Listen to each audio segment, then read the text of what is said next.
খুব ভালো বোলিং করেছে এই উইকেটে।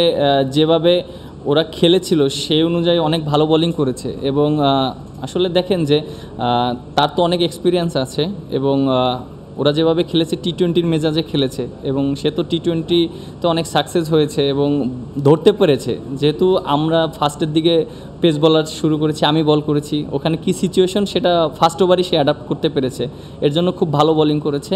তার একটা স্বপ্নের কথা বলেছে এবং তার শেষটা দেশের মাটিতে হতে হতে মানে চেয়েছে সে। এখন যেহেতু এটা একটা মানে ইস্যু আছে, এটা যেহেতু এখনও ক্লিয়ারেন্স দেয়নি বা কীভাবে করবে না করবে এটা আসলে তারা চিন্তা করবে এবং সে যদি ক্লিয়ারেন্স পায় বা সে যদি যেতে পারে অবশ্য বাংলাদেশেই শেষ হতে পারে তার, যেহেতু সে নিজে থেকে বলেছে। এখন তো সিচুয়েশনটা এমন একটা সিচুয়েশন আছে, আমাদের তো আগে নিজেদের সেফটা ইম্পর্ট্যান্ট। সো আমরা আগে নিজেদের সেফটিটা চিন্তা করব।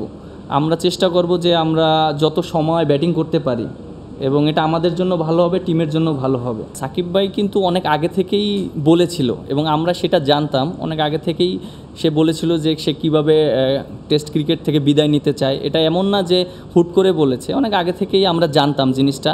এখন সেটা একটা প্রসেসের ব্যাপার, সেটা টিম ম্যানেজমেন্টের সাথে কথা বলেছে এবং আমাদের প্লেয়ারদের সাথে সবার সাথে ডিসকাস হয়েছে এবং আমরা ওইভাবেই তাকে ওইভাবে গ্রহণ করেছি। আর মৌমাছির ব্যাপারটা যেটা বললেন যে আমি জানতাম না, খেলার পর ভিতরে ঢুকে গিয়েছিল, বাট শট খেলার পর যখন কামড় দিয়েছে তখন ব্যথা পেয়েছি।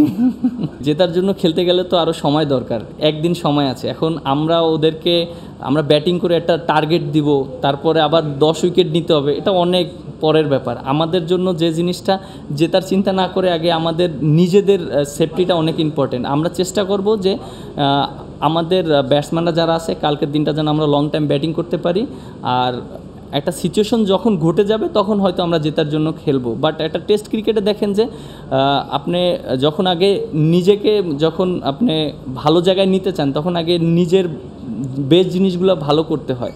সো আমরা আগে নিজেদের জিনিসটা চিন্তা করছি ভালো করার জন্য। উইকেটটা যেরকম ছিল, উইকেটটা একটু স্লো ছিল এবং নিচে হচ্ছিল বল, আর মাঝে মাঝে একটু এক্সট্রা বাউন্স করছিল। আমার কাছে যে জিনিসটা মনে হয়, হ্যাঁ, তারা যে মাইন্ড সেট আপ নিয়ে এসেছে, তারা তো এগ্রেসিভ মাইন্ড সেট আপ নিয়ে এসেছে।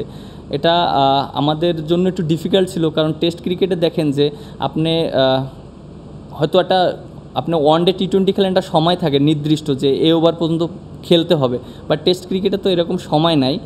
বাট আমরা যেটা চেষ্টা করেছি, আমরা ওদেরকে আউট করার জন্য চেষ্টা করেছি, রানটা যেন কম, যত দ্রুত না করতে পারে এইভাবে আমরা চেষ্টা করেছি।